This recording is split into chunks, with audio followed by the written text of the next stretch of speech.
The Secret Adventures of Black People presents Our Ancestors Were Messy. Wow. Whoa. What is going on? How are we feeling? Today we're heading to the theater to check out a play taking the nation by storm. This is like an episode of Atlanta. And creating a very high-stakes dilemma for its lead. I feel like in the moment I would have been upset and I would have done what he did. This episode stars the homie and my research producer and the person who usually does this voice announcer part. My name is Chioke I'anson. I ride motorcycles. And his very cool 14-year-old daughter. Hello, I am Amaya Izahar. I recently started the 9th grade. I ride horses obsessively, and I like art and to read. And me, your host, Nichole Hill. He says, "So long, white man," and then he leaves. We recorded this back in the summer of 2024 when the world looked different. You'll see what that means. This is Our Ancestors Were Messy, a show about our ancestors and all their drama. The desperation in your voice is killing me. Where are each of you from and where are you now? I'm originally born in Montgomery, Alabama, and now I'm here in Richmond, Virginia. So I was born in the first capital of the Confederacy, and now I live in the second capital of the Confederacy. Congratulations. How does that feel? Oh, it's so great. It was really great back when the monuments were up. Aren't they bringing those back, though? I don't think it's going to happen. I think that what'll happen is that there'll just be like an epidemic of renaming schools and other places Confederate things. Oof. Okay. Amaya, where are you from? Where are you now? Well, I was born in New York City, and then I lived in Virginia for a lot of my life, like back and forth from Virginia to Uganda, and now I'm just here a lot. A lot. Do you want to stay there? No, I don't, but this is where I'm going to be for the next 4 years. Okay, and then where? Where are you going? And then college, I don't know, maybe far away from this country. Oh, out of the country, not even just out of state. Oh, That sounds like an amazing tuition situation. Yeah. Okay, now, what kind of Black would you say each of you is? What kind of Black? I don't know. Am I a history Black? Am I a quiet borderland Black? Borderland. I don't know. Yeah, borderland, like I went to a Black college, but I interact so much with non-Black people that I can kind of see the boundary and the border. And I often find myself either like helping Black people deal with white people or helping white people leave Black people alone. Mm-hmm. You know what I mean? Mm-hmm. But, you know, I was also a professor of African-American studies. I was a person who, or I am a person that really cares about the development of Black minds. I think I'm probably like a Gen Z Black because I feel like in my school and with like kids, like race is something that's seen, but you don't really talk about it. So I don't know. Okay, are there a lot of other Black kids at your school? Oh, yeah, there are a lot. Like this year specifically, I'd say it's like 60%. Wow. But you all just like don't talk about being Black. Do you make like jokes about being Black where you're like, oh, you know how Black people are, like that type of stuff? You do? Definitely, okay. Yeah. But you don't have to like talk about the experience of being Black as much. Yeah, because it's very hard for kids to like talk about like deep things in that way. This will matter more later on, but I'll just ask it now. How do we feel about the N-word? I'm fine with it. Totally fine with it. I mean, like the original use of the word was a thing that Black people came up with to refer to one another in connection. Mm-hmm. So I think it's totally fine. Everybody at my school is saying the N-word, and like even white kids are saying the N-word? It's bad.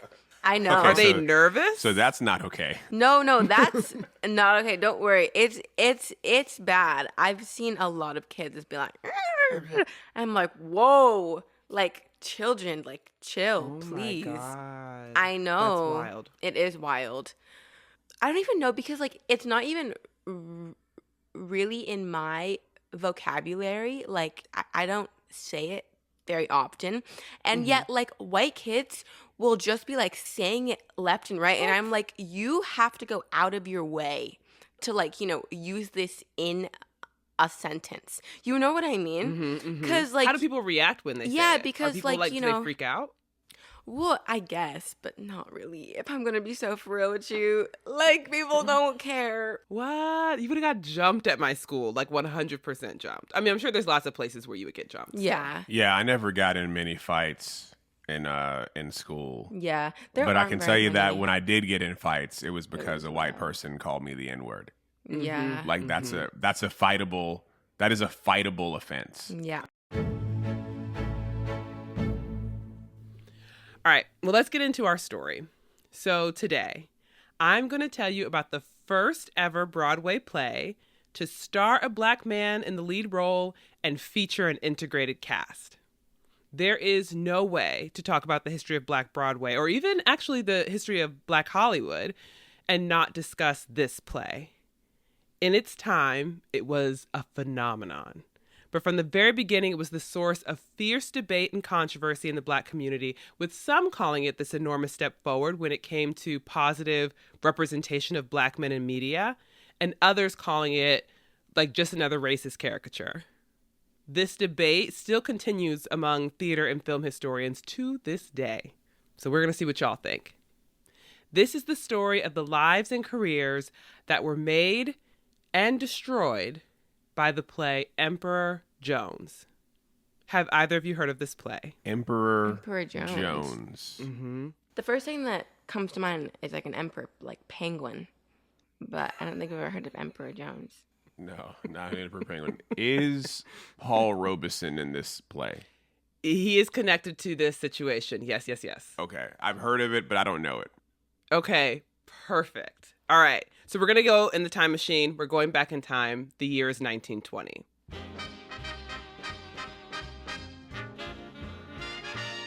So the Roaring 20s have just begun because the war is over.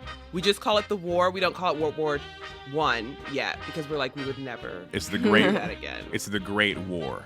The Great War, the only one. We'd never repeat that. It would be so everybody's feeling good. It'd be nihilistically prescient to call it World War I right after it ended. You two live in Richmond, Virginia at this time. You do. You just so happen to be living there. It's very segregated. As Chioke has already said, it's the one-time seat of the Confederacy. So there's all these really strict Jim Crow laws about no mixing ever. Just, you can never be chill. You can never have any fun if you are in the presence of white people. It's so intense. But you live in Jackson Ward. That is the all-black segregated community. Yeah, so Amaya, as you know, Jackson Ward would come to be known as Black Wall Street. It was the place where Black people first started to do like big-time financial stuff. You've studied Maggie Walker, of course. And it was segregated in this interesting way because so Jackson Ward is on the north side of Broad Street. That side of the street was black, and then going up north. But the south side of Broad Street was white. And so you have to imagine in the 1920s that there's these two streets you can look right across, and the black world is right across from the white world, just separated by 25 feet of cobblestone. Dang. Right. And like Chioke said, on your side of the street, it's Black Wall Street, one of several that you would have been reading about in your day-to-day life. There was one most famously in Tulsa, of course, but there are others by other names in places like Chicago, Durham, Atlanta, Little Rock, Jackson, Mississippi, Washington, D.C. But Richmond holds the distinction of being one of the first areas to ever use the monikers, and you're very proud of that. And you're also very proud of the crown jewel of your community, the Hippodrome Theater. I'm assuming we know the Hippodrome. Okay. Yeah, I've been to the Hippodrome a couple times. Yeah. What do you think of it? Well, it's pretty cool because even now it looks old school. Like if you look at it from the outside, It does not seem like a contemporary building whatsoever.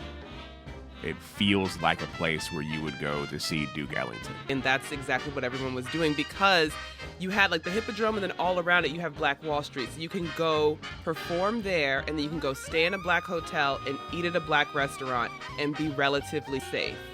So it becomes this major stop on the Chitlin circuit, and everybody who is anybody performs there. They call it's like to Harlem what the Apollo Theater is. That's what it is to Richmond, and kind of like the South. Amaya, the Chitlin circuit is like the underground music and entertainment tour scene for Black people.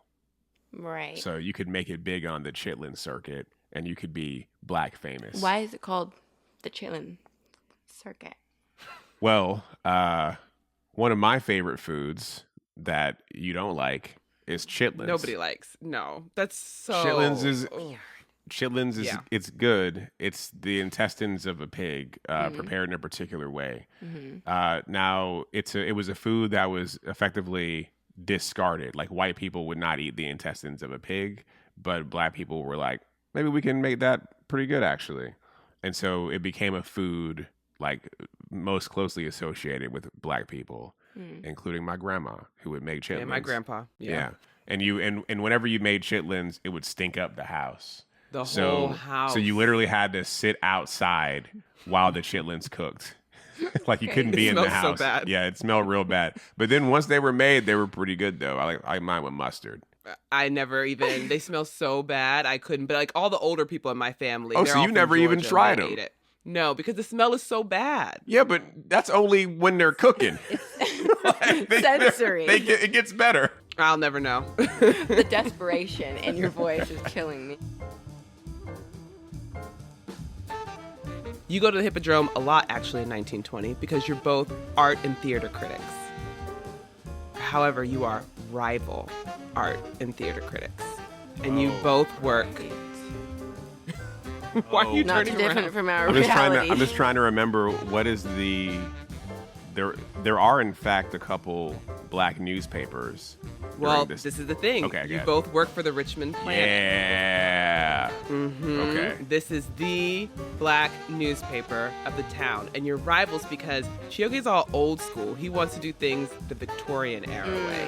But you're new school. You are like flappers, jazz. Very like, let's reflective. Yes, exactly. Just how it is now. So you two are always trying to undercut each other, one-up each other, scoop each other. Your editor's name is John Mitchell Jr., and he calls you into his office, the office of the Richmond Planet, and he's like, enough, you two. There's no time for the games you're playing. We've got serious work to do. He reminds you both that the Richmond Planet is where the city's Black community goes to read local, national, and international news without the racist slant. And he says, this is hallowed ground. The paper was started by 13 formerly enslaved people, and then eventually John Mitchell Jr. was brought on. He is 21 years old. He's idealistic. He is the loudest, proudest defender of Jackson Ward in the Black community. He tells you that as the paper's new editor, he is about to, and this is a quote, hurl thunderbolts of truth into the ranks of the wicked. So he's very serious. Why are you making that face? No, Yo, that is serious. hardcore. Because, Yeah, the he's not normal kidding. way that you describe journalism is like, was it comfort the afflicted and afflict the comfortable or something basic like that? But he's like, oh, no. We're going Thor. Yes, that's what he's doing. And so the paper, it mainly covers segregation, lynching, the KKK, voting rights. You two have noticed, though, John Mitchell Jr. has been getting impatient with the pace of change. And more he's calling for Black people to maybe arm themselves and physically fight back against racism and discrimination if the government isn't going to do anything about it. And this is leading to the paper being read by more and more people. Your readership is up to 5,000, and this is a weekly paper. So your audience is into the subversive right now, and maybe that's why he wants you two to go see this play. All your critic friends have gone when the play was in their city, and they've been telling you they've never seen anything like it. It's so wild. Your readers are dying to know what all the fuss is about and what Chioke and Amaya, the theater and art critics of the Richmond Planet, have to say about the show. So y'all are in John Mitchell Jr.'s office, and he tells you, these are the 3 things you need to know before going to see this play. 1, it's called Emperor Jones, and the lead is a black man. And he's saying and doing things in this play that no one can believe. 2, it's written by this like radical white playwright named Eugene O'Neil. He made it for black and white audiences alike. Even though the lead is black, it's for everybody. So it's kind of unusual in that way too. And 3, you two are to go to the play together, review the play together, and then have your review on his desk first thing in the morning. No delays. Oh, the thing is, I'm not really a morning person. I prefer afternoon. Wait, so are you going to be like, no, I'm not going to go? I prefer afternoon. No, I am not, because John Mitchell Jr. was a firebrand. Like, his legend reverberates even today, and you just got to do it. You got to go hard whenever he says so. Right. I'll carry your, what's that teeth thing that you put in your mouth when you have like fake teeth? You need like How old am I in this scenario? Oh yeah, your dentures. I'll keep them in my purse. Something to note too about this time that's like pretty wild. You're not allowed to depict slavery on screen, like at all. It's not to be discussed. It's very impolite, and if you put it in a movie, they would censor it. So nobody has seen anything like slavery. They don't have any concept of this. And nobody's seen black people be anything other than like minstrels up to this point. Yeah, so this notion of removing slavery in this way is itself a form of propaganda, right? Like they're trying to encourage this generational forgetfulness of one of the greatest sins of American history. The Texas House Bill, like 1969 or something, it's where they're like, you can't talk about critical race theory in public schools in multiple states currently, which is pretty insane.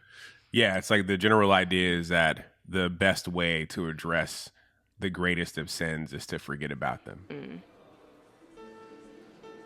So now we're going to go to the theater. All right, well, I'm going to put on my good suspenders. So here we go. Yes. Oh, my gosh. And you're going to put on, like, your flapper dress, Amaya, and you all are going to go I'll put on my to the hippodrome. gold lip. You take your seats. The lights dim. The play begins. Act 1. The play opens and it's nighttime. We're on an unnamed island nation. We're in an unnamed island nation. The islanders are all black. And we're in a palace. Specifically, we're in a throne room of a king, and a man enters. He's one of our 2 main characters, and his name is Smithers. He's white and British with a Cockney accent. So it's like, hello, governor, onesie, twosie. You know that accent? Yeah. Okay, just to be, Idris Elba's a Cockney. He sounds... Okay, but not this guy. Like a non-hot Cockney is what we're thinking of. They describe him as middle-aged, bald, with an Adam's apple that looks like an egg. He's sunburnt, unscrupulous, mean, cowardly, and dangerous. Smithers is in the throne room of the palace at night. He's questioning a black woman about why there are no other islanders in the throne room, or like anywhere. And she's like, I don't know. And then she leaves. And Smithers is like, I know why there's no black people around. It's because they're staging a rebellion. I should go tell Brutus. Enter Brutus. He's described as tall, powerfully built, full-blooded Negro of middle age. His features are, is it typically Negroid? So, like, he looks like a black person. Like, he's dark-skinned, he has big lips, he's got the black nose, like the hair and all this stuff like that. His face has an underlying strength of will, a hearty, self-reliant confidence in himself that inspires respect. This is our Brutus. This is our Emperor Jones. He's wearing a light blue uniform, gold buttons, bright red pants, boots with spurs, a pearl-handled revolver in his holster, and he's meant to feel like really royal and hot. Like it's like opposite of a minstrel. This is the vibe. Smithers hates Brutus. Immediately out of the gate, you can tell, but he's trying to hide it, but he barely can do it. He's like, Brutus, I need to warn you that I think there's going to be an uprising. And Brutus is like, oh, say more.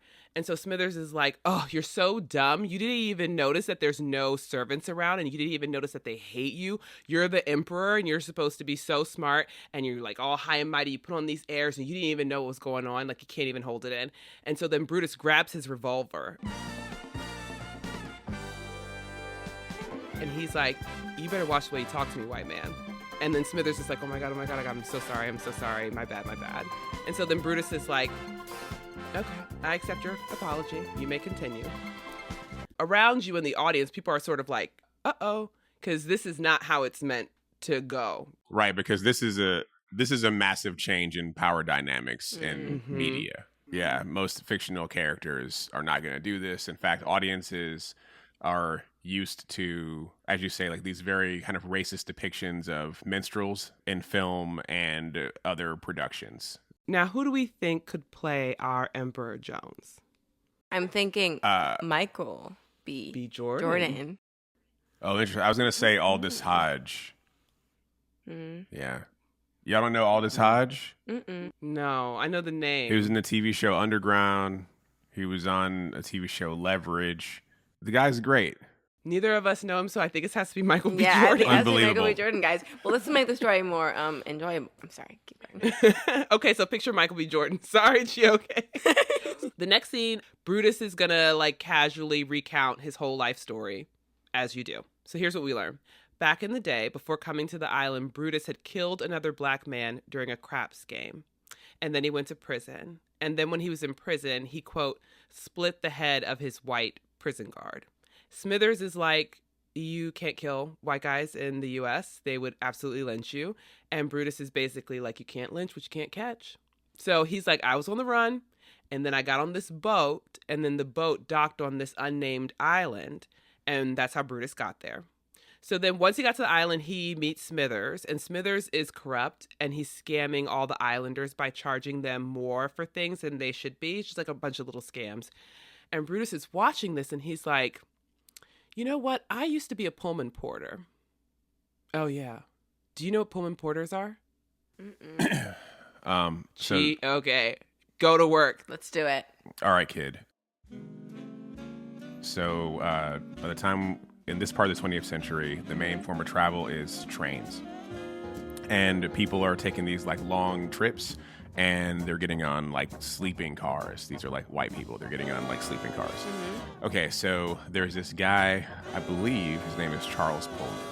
And he's like, yo, I need people who can be like attendants on these trains. And I think that the best population to do this is black people.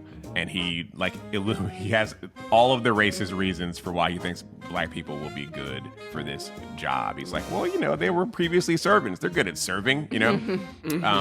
Okay, so then he hires a bunch of black people to be porters, that is like train attendant type people, right? But what's interesting is that these train attendants, these Pullman porters, they just travel kind of for the first time throughout the country. Right. You see what I mean? Yeah. And so then they pop up in town, and maybe they're like stopping off, like waiting for the next train to leave, etc. They go into the black neighborhoods, and now they're carrying the news of the black world across the nation. You see what I'm saying? And then they start carrying publications, and then they unionize. And so like it's a real interesting story about how people who were hired specifically to be in a position of servitude actually find their way to like a portion of political power and influence. Right. Do you know what this whole doing the like explaining reminds me of?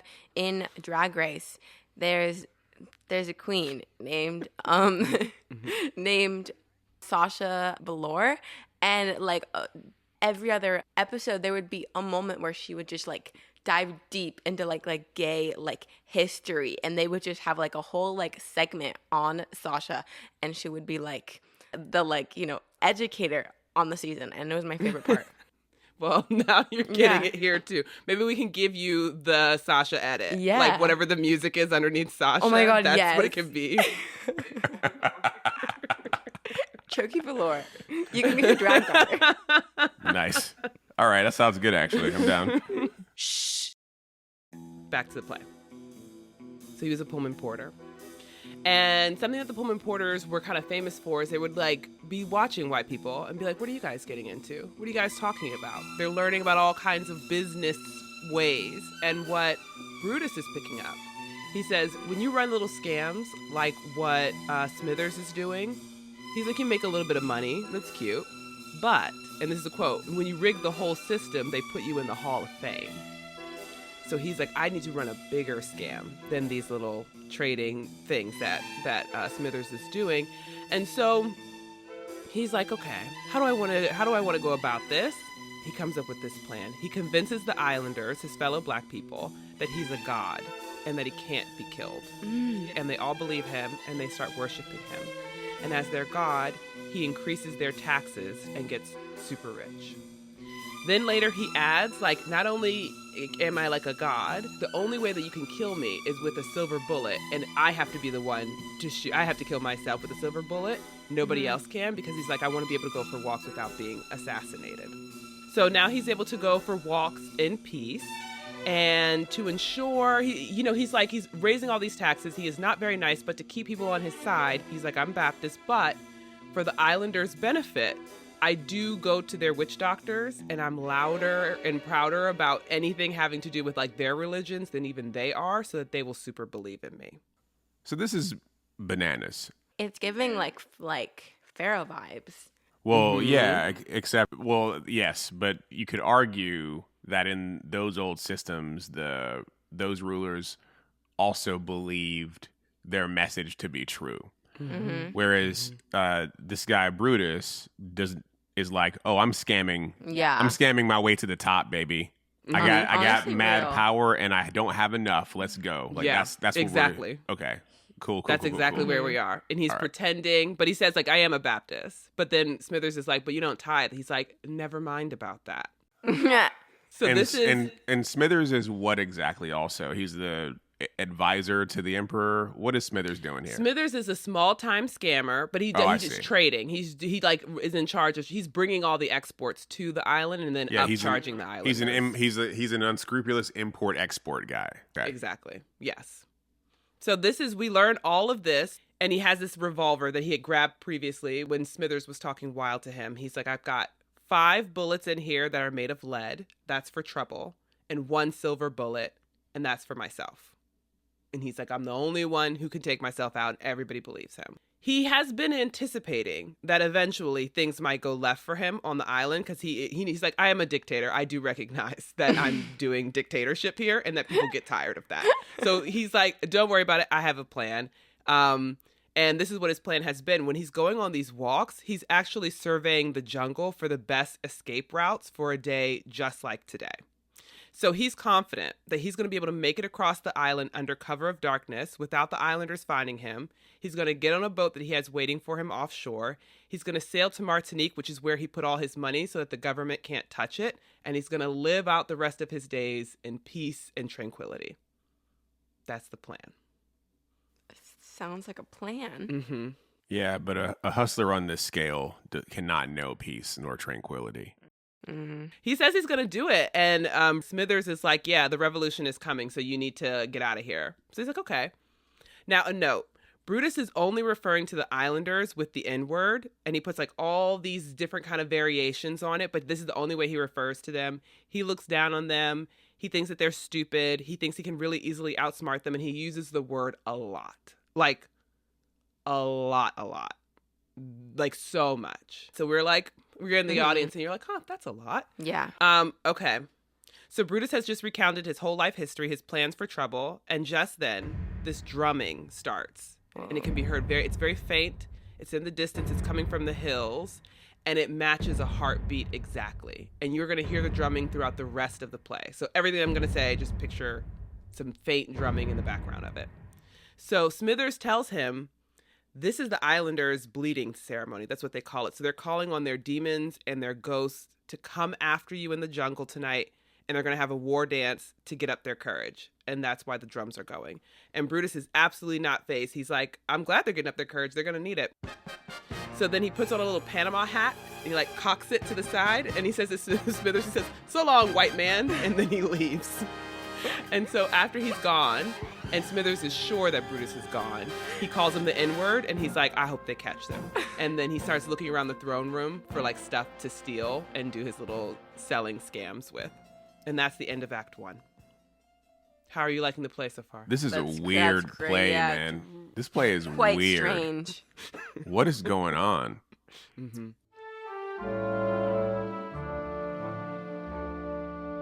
All right, Act 2. Brutus is running through the jungle, and he's nervous. He's like, why am I so nervous about these dumb N-words? And then he starts calling himself the N-word. This is the first time we've heard him do that. And he's like admonishing himself for being so scared. And then he's hidden food for just this occasion all throughout his route to the sea.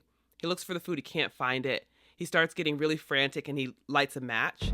And then he's like, oh, my God, I'm going to show them exactly where I am. Yeah. This is crazy. Why am I acting this way? Calls himself the N-word. The drumming gets louder, gets faster. It's getting darker. He starts to run. And then these things appear on stage. They're called little formless fears. And they're like so weird. They're I saw a production of this. They are head to toe. They're like in a head to toe black outfit. Like, and all you can see are their like eyes. And we can see them, but he can't see them. Brutus can't see them. And they're like 5 or 6 of them, and they start laying on the ground, and then they start laughing. And Brutus is like, where's this laughing coming from? He gets his gun out, and then he shoots it. And then they stop laughing. And he starts feeling a little bit brave again. But that is 1 of 5 lead bullets that he has for trouble. And now he's just shot it. He starts running again. Brutus keeps running. It's getting darker. He slows down a little bit. And then he starts to monologue. He's like, I need to stop being so afraid. I need to get away from them. I can't find my hat. He did lose that hat. And then he turns a corner, and he comes upon the scene of a black man shooting dice. And he's in a Pullman Porter outfit. The guy shooting dice is super rigid, and his movements are like very mechanical, like he's a robot. Brutus doesn't seem to notice this. He gets really excited. He's like, oh my God, Jeff, I'm so happy to see you. I'm having such a bad night. Jeff is ignoring him. He's like, oh, the people are chasing me. I don't know what's going on. Jeff isn't paying attention. He's like, Jeff, hello, why are you not paying attention to me? But then he's like, wait a minute, you can't be here because I killed you. That's why he went to prison, because he killed his friend in a dice game. And so then he's like, oh my God, are you a ghost? And then he takes out his gun and he shoots Jeff, and Jeff disappears. And now Brutus is feeling really, really big again. He's like, yeah, I'm not afraid of a ghost. But then he's like, oh shoot, I shot my gun twice. The Islanders are going to know exactly where I am. I've used 2 of my 5 lead bullets. I need to stop doing that. The drumming gets louder, gets faster. Okay. It's getting darker. He's really worn out. He takes off his blue uniform jacket, gets rid of the spurs. He's so tired. The drumming keeps getting it just feels like it's getting closer and closer. He's seen this ghost. He's calling himself the N-word a lot. He's like, I can't even believe that I think I saw a ghost because I'm a Baptist. I don't even believe in ghosts. And then he starts praying, and he's like, God, could you please make me not see any more ghosts? He keeps running. He comes upon another scene. This one is of a bunch of black men on a chain gang. They're in striped uniforms, and there's a white guard with a whip. And Brutus gets super, super scared and starts cowering. And then the white guard spots Brutus, and he points to him, and he says, like, he's signaling to him. He's not talking, but he signals to him that he needs to get on the chain gang and start digging. And so Brutus sort of joins them, and everybody's digging in this, like, really mechanical way. The guard comes over and starts whipping Brutus. And then he just walks away, and Brutus gets super mad. So he goes to grab his shovel and go after the guard, but then he realizes that he doesn't have a shovel.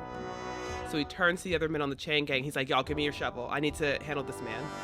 And nobody is paying any attention to him. So Brutus takes out his gun, and he turns to the guard, and he says, I'll kill you, white devil. And he shoots him. The scene disappears. The drumming gets louder, gets faster. So he's in a trial in the dark forest. This is like an episode of Atlanta, when you know what I mean. When who was it? Was the guy? Is it Ern or Alfred? Which one was the rapper? I forget. Who ended up in the woods outside of Atlanta. And I haven't seen Atlanta. And like had Wow. I know. I didn't want to. I was hoping I could fake it. You haven't so seen that you wouldn't Atlanta. know. You haven't seen Harlem Nights. What? Well, Harlem Nights is acceptable. Atlanta is not, and I do recognize that, and I will watch it. Okay. All right. Well, the point is that the idea of trials of the conscience in a dark forest, that's pretty well established. And so it helps us understand Brutus's initial villainy a little bit better to see him go through these trials now, because, so that was the direction that it was going. So that seems okay-ish. Let's find out what happens next. Yeah.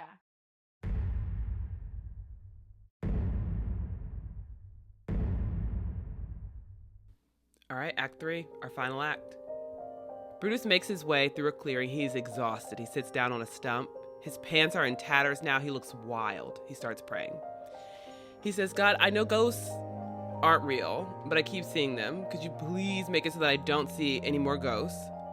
And he's like, and I'm also, I guess you probably want to hear that I'm sorry, and I am, that I killed Jeff, and that he made me kill him because he was using loaded dice and cheating, but sorry that I killed him. And I'm sorry that I got so mad and then I killed that guard, even though he was whipping me and beating me and treating me bad, but I'm sorry that I did that too. And I'll be better if you could just please make it so that I don't see any more ghosts and make that drumming stop. Amen. Now we've got no boots on. We're kind of wild. He just finished his prayer. And then all these white people appear. And they're dressed like they're from the 50s. But remember, this is 1920. So they're dressed like they're from the 1850s. And this is a time in which slavery is legal. So they're all hanging out, doing something. Brutus is like, what are they doing? What are they doing? And then the black woman appears with all of her children. And she goes up onto an auction block. And an auctioneer comes out and starts trying to sell her. And he realizes, oh my God, I'm witnessing slavery. So he starts yelling. He's like, stop. What are you guys doing? No one will pay attention to him. So he jumps up onto the auction block and he's like, stop doing this. We don't do this anymore. And then the auctioneer starts to sell him. And so then Brutus gets furious. And he says, it's not funny. This is a quote. He says, what are y'all doing, white folks? What is all this? Why are you looking at me? Is this an auction? Are you trying to sell me like they used to do before the war? And then he looks at the auctioneer and then he looks at the guy who's trying to buy him. And he's like, to the auctioneer, he's like, you're going to try to sell me?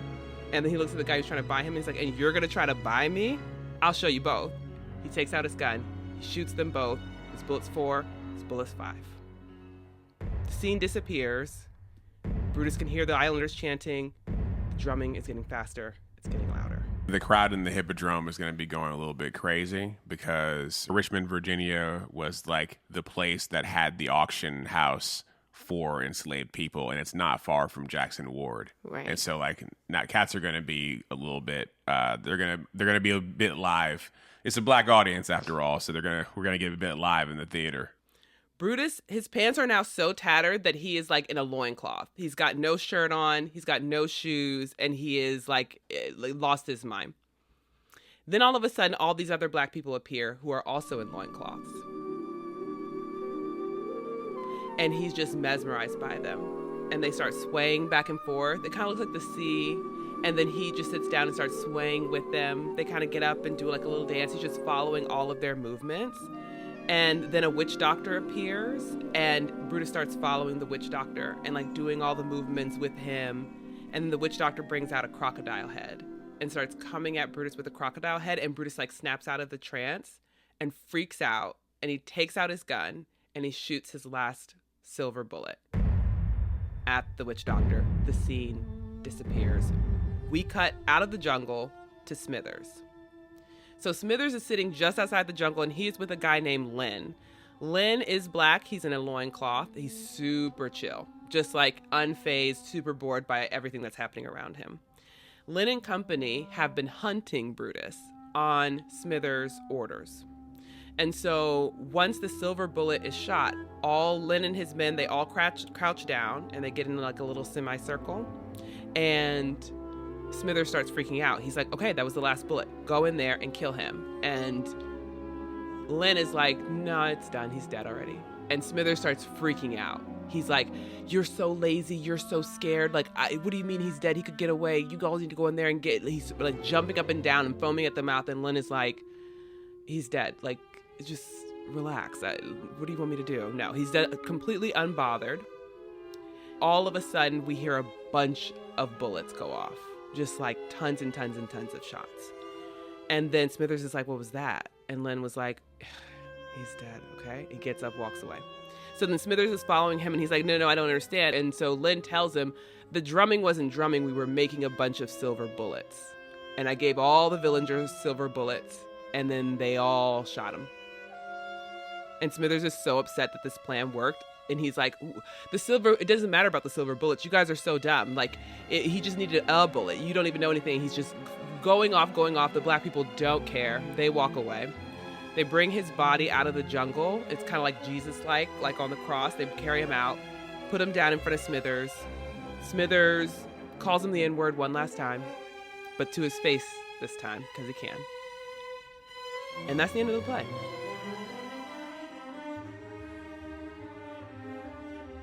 Wow. Whoa. What is That's going on? How are we feeling? Yes, tell me your thoughts. I don't know that I like the play. I think that probably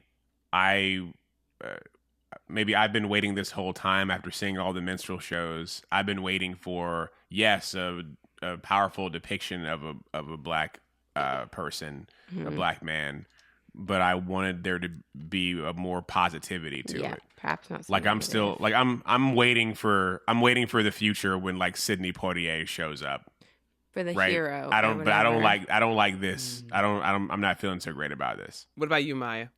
I don't know. I feel like it needed to have come after, if that makes sense. Like there needed to be like, this like black like hero that like comes and like saves the day in order to like fully enjoy the complexities of this play, I think.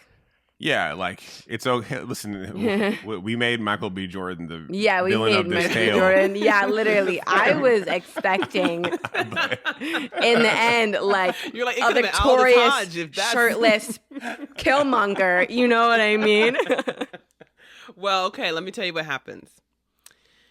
You all leave the play. You go to the Miller Hotel across the street and you order Shirley Temples. She's not born yet, but you're not drinking. Either of you, obviously.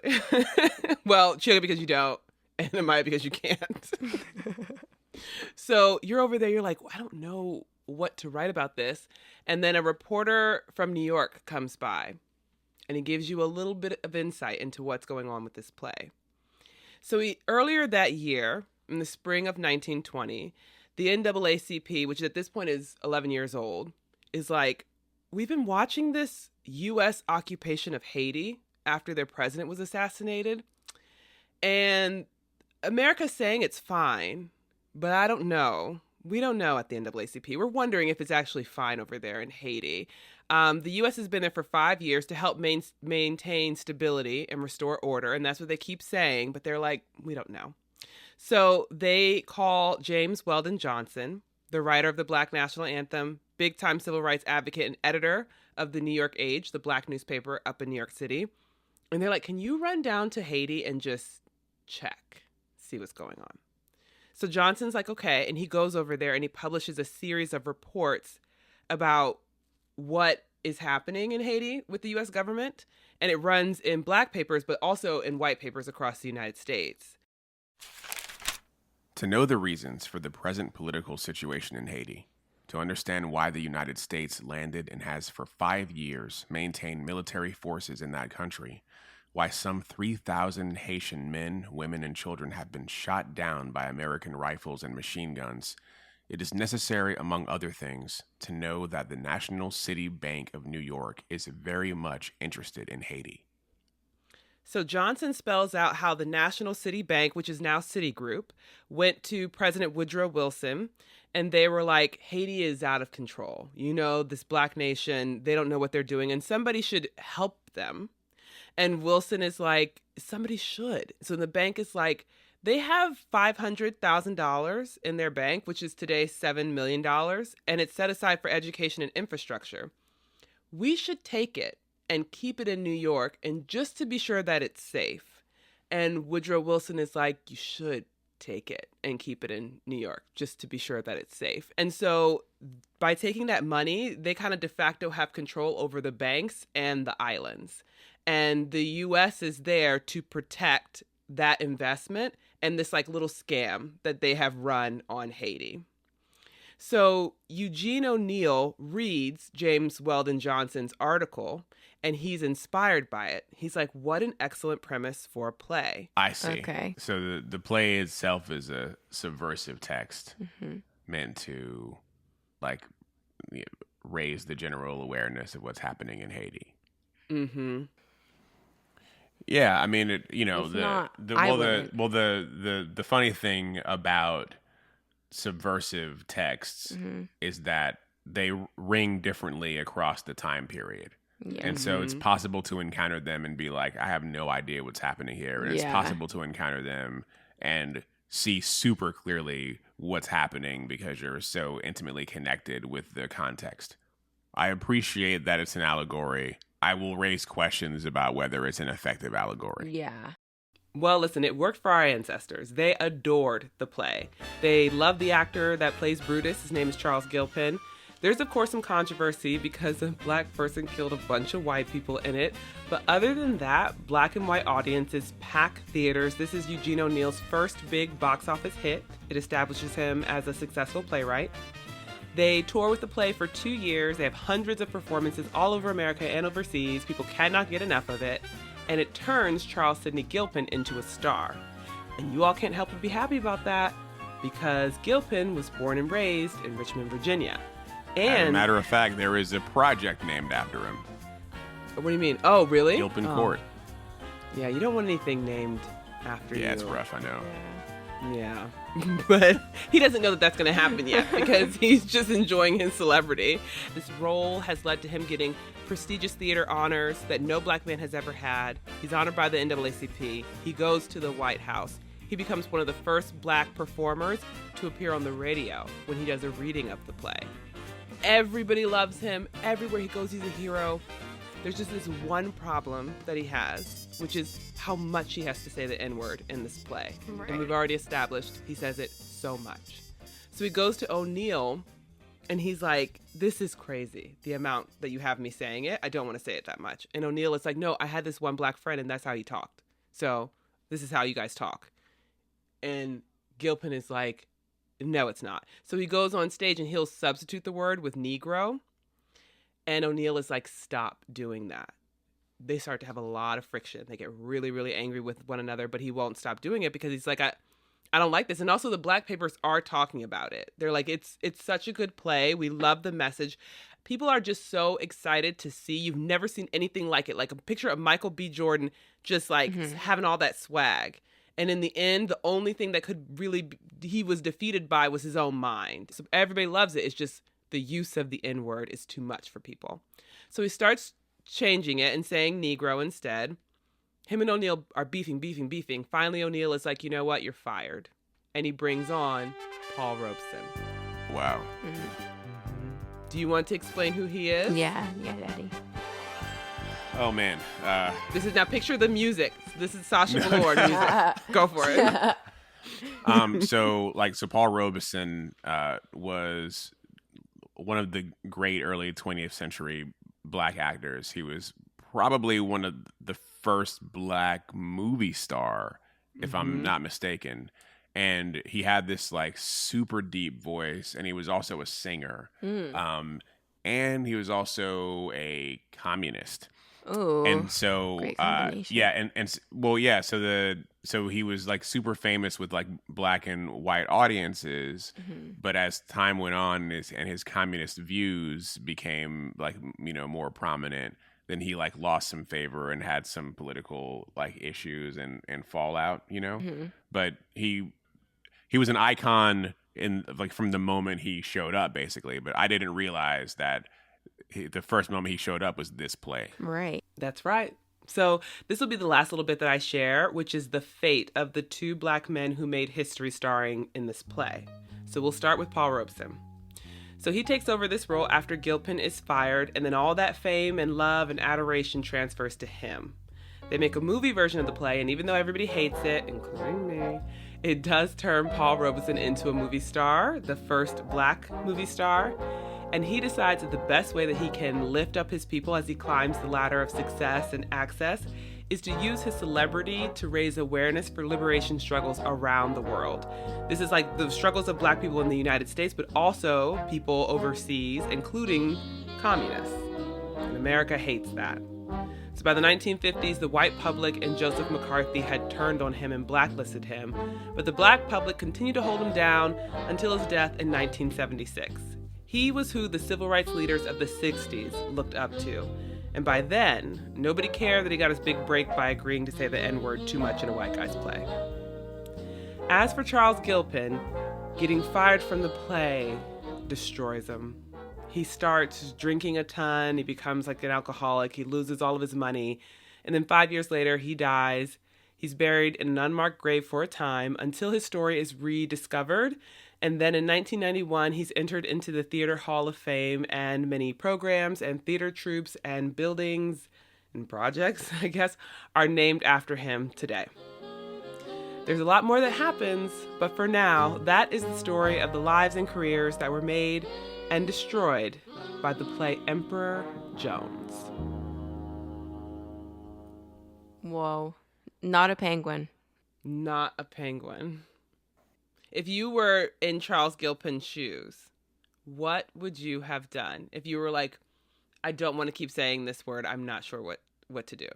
That's a good question. I mean, okay, well, I guess it just depends on what I value, because if I wanted the fame and if I wanted the money and like the recognition and perhaps the boost to tell the stories that I want to tell, I would have like kept doing it. But just because, like, you know, there's like a sacrifice, I guess, in saying the N-word, like, you know, an uncomfortable amount to get the fame that I need to tell a story how I want to tell it. Yeah, I think that I guess I would have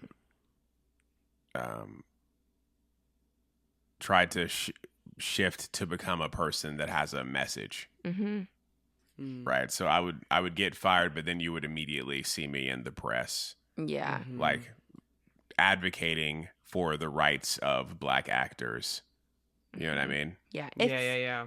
It's hard. It takes a certain ambition. And also, I think that the conclusion, right, is like, oh, there's not going to be the kind of thing that I want to see until I make it. And, you know, and I'm not even saying that white people shouldn't write Black stories, but I think that when you do, you have to be good. Yeah. And you have to listen, and it has to be like very recognizably Black because of the input, you know what I mean? But also we could just have Black writers, and you know, and maybe they would succeed or maybe they would fail, but I think that it's good to have that fundamental connection with regards to the creation of work. Yeah. Well, that's all I got. Yeah. Oh my God. But it was like so much fun. I actually had no idea what I was gonna do when I like came here. No, like my dad like yesterday was like, Amaya, do you wanna come be on a podcast? I was like, okay, what is it about? He was like, it's with Nichole. I was like, okay, and he just like didn't respond to me. So I don't know, dude. That was like a lot of fun. Oh, I'm glad you were here. It's good to have like you know what I really like? Why I like this is there's something about passing these stories on to one another that I think it was really cool to watch Chioke teach you a bunch of stuff in real time. Yeah. I don't know how we learn these things anymore. Like how you learn what a Pullman Porter was and how important they were, and how you learn like the stuff about the Richmond Planet, like these specific super Black certainly not things. in school. Right, yeah. Because what do you learn about Black history in school right now? What are you learning? Well, that's the issue. There's not a lot. It's just like very much slavery, Jim Crow present. You know what I mean? They're like, it's not very like nuanced. I don't know. And then a lot of kids just like don't really want to take any other history classes because, you know, it's boring. Nobody understands the importance. Yeah. Dang. Chioke, maybe you should go back to teaching history. Yeah. Maybe high school history class. high school history. They would hate you. Yeah, I that is not my crowd. If we can put the Sasha Velour music under I know the history that's what lesson, I'm saying. Or even that because you're bald, so like you and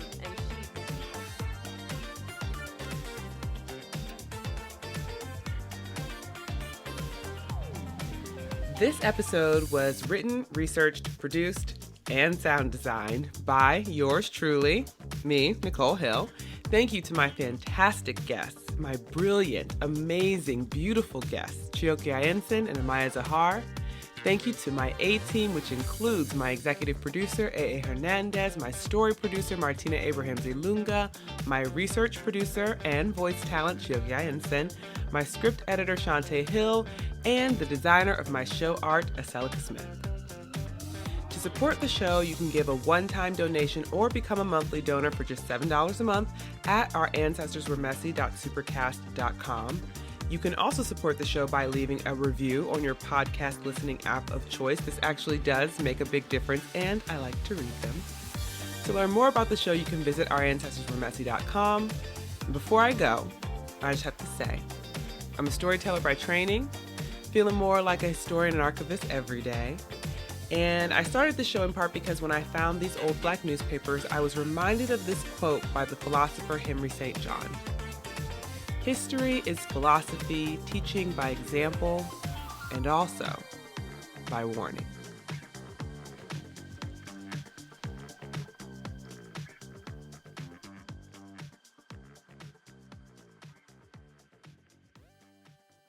Emperor Jones. whoa, not a penguin. Not a penguin.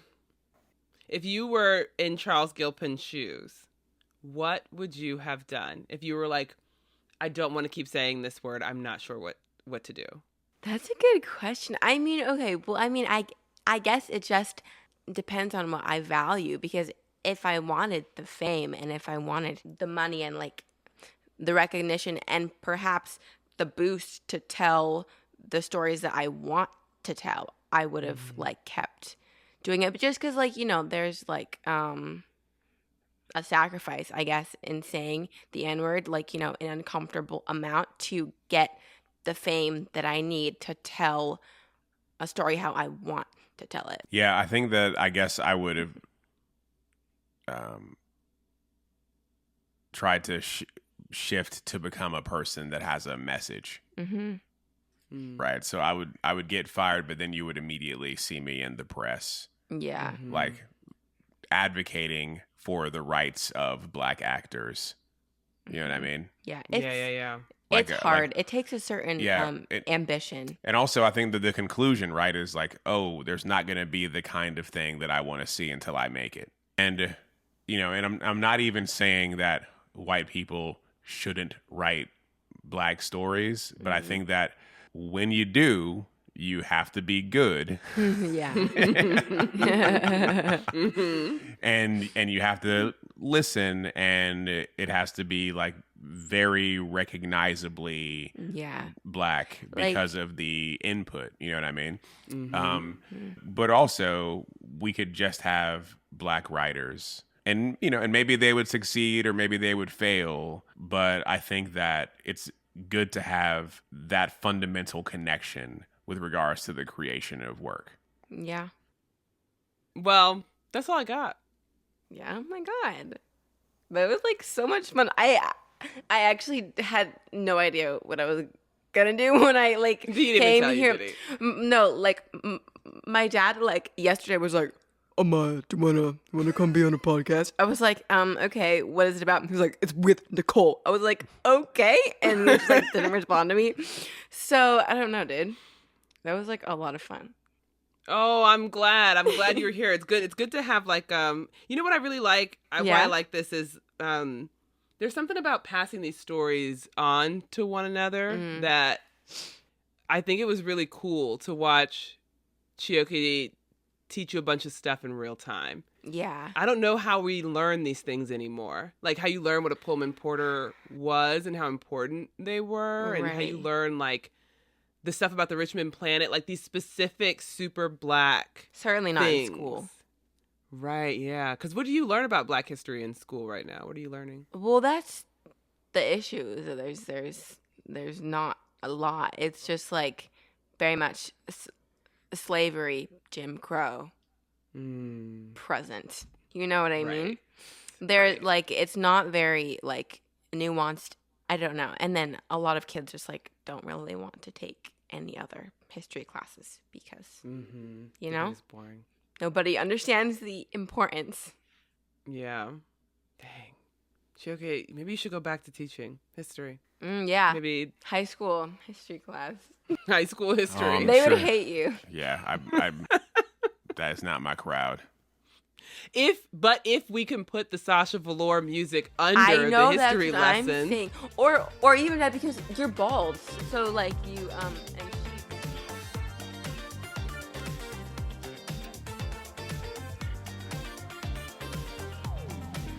This episode was written, researched, produced, and sound designed by yours truly, me, Nichole Hill. Thank you to my fantastic guests, my brilliant, amazing, beautiful guests, Chioke I'anson and Amaya Zahar. Thank you to my A-team, which includes my executive producer, A.A. Hernandez, my story producer, Martina Abraham-Zelunga, my research producer and voice talent, Chioke I'anson, my script editor, Shantae Hill, and the designer of my show art, Aselika Smith. To support the show, you can give a one-time donation or become a monthly donor for just $7 a month at our ancestorsweremessy.supercast.com. You can also support the show by leaving a review on your podcast listening app of choice. This actually does make a big difference, and I like to read them. To learn more about the show, you can visit ourancestorsweremessy.com. And before I go, I just have to say, I'm a storyteller by training, feeling more like a historian and archivist every day. And I started the show in part because when I found these old Black newspapers, I was reminded of this quote by the philosopher Henry St. John. History is philosophy, teaching by example, and also by warning.